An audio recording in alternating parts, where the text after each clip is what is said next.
des buts, de l'intensité, du jeu. On a enfin un Barça offensif, le flickball, ça marche. Maintenant, attention, attention les amis à ne pas trop s'enflammer. Il reste quand même encore beaucoup de points à améliorer. Certains joueurs ont encore besoin de trouver leur rythme, de trouver leur automatisme avec certains joueurs. Il y a eu des blessés, des joueurs qui sont en train de revenir. Daniel Olmo qui va être inscrit sous peu et qui va sûrement prendre la place de titulaire de vous savez qui. D'ailleurs, si à ce moment-là de la vidéo, vous savez de qui je parle, dites-le moi dans les commentaires. C'est juste histoire de savoir si vous suivez bien le Barça. Parce que oui, il y a un criminel actuellement au FC Barcelone. Je comprends même pas comment ça se fait qu'il n'est pas encore sous les barreaux. Enfin, bref, avant de poursuivre la vidéo, les amis, j'espère que vous allez bien. C'est Mamad Déco de Couleurs. Restez branchés jusqu'à la fin de la vidéo. Let's go. De l'audace, Hansi Flick, j'aime ça. Ah oui, j'aime ça.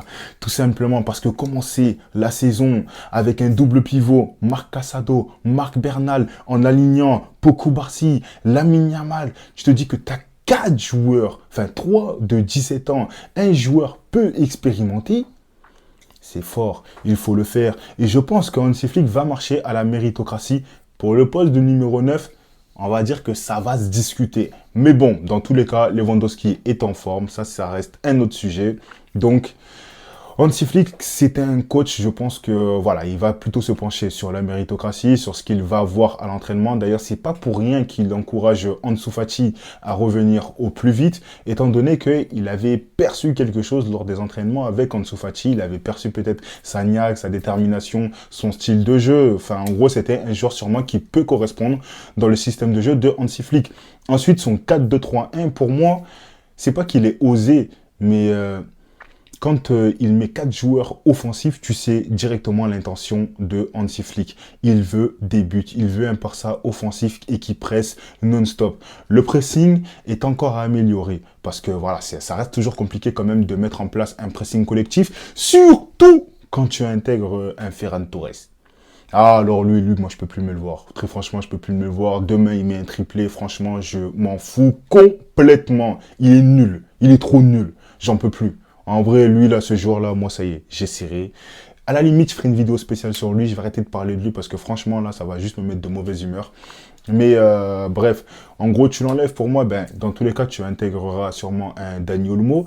Et puis, je pense que dans tous les cas, le mercato du FC Barcelone fait que c'est sûr qu'on va pas avoir un sentinelle ou un nouveau ailier gauche. C'est que, à mon avis, le mercato finit dans encore quelques jours, mais ça va être très très compliqué de recruter, sachant que déjà, le Barça galère à inscrire Dani Olmo. Je pense pas que ça va donner envie à un joueur de venir rentrer au FC Barcelone. Ça, j'en suis sûr.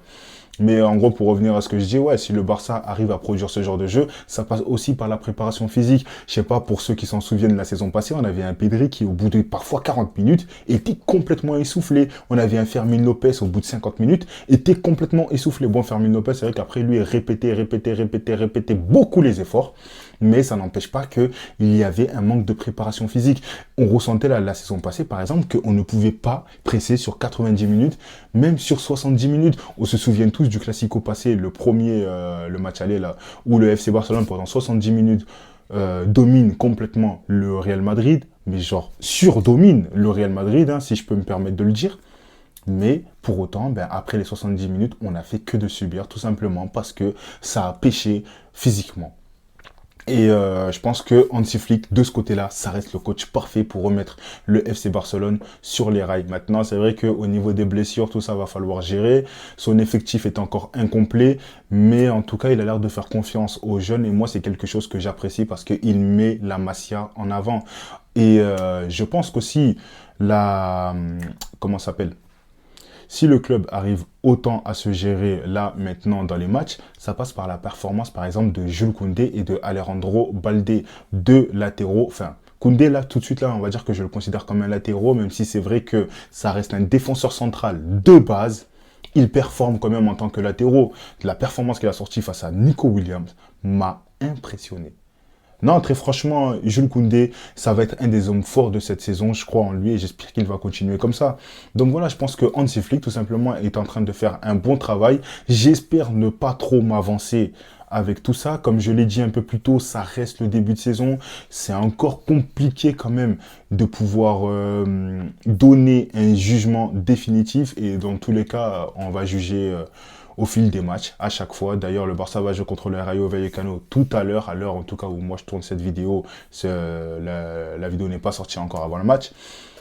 Mais j'espère que le Barça va continuer comme ça.